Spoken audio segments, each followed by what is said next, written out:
عزتمند مسلمانانو د دنیا زنانه افضلی دي کو د جنت زنانه یعنی حوری افضلی دي.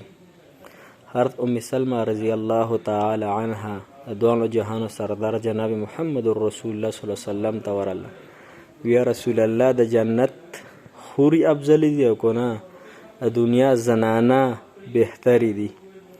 د دوانو جهانو سردار جناب محمد رسول الله صلی الله علیه وسلم ته فرمایل چې د جنت نه د دنیا زنانه بهتری دي.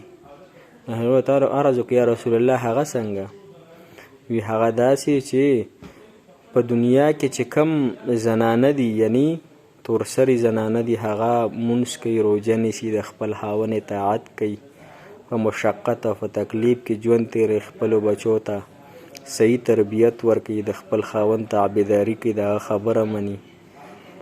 نو ځکه چې په جنت کې ځکه چې دا د جنت د حورو نه په دې وجه نه افضل دي او د جنت حورې عبادت نه کوي، روژه نیسي، زکات نه ورکوي، حج نه کوي، د الله تعالی فرمانبرداري کوي لیکن دغه عبادات نه کوي. په دې وجه نه الله جل شانه هغوی ته په دنیا په زنانو دنیا زنانۍ ته افضل کړي دي او نو الله جل شانه زموږ استاد د لپاره په جنت کې ډېر طعامونه تیار کړي دي. الله جل شانه دې زموږ استاد حامی او ناصر.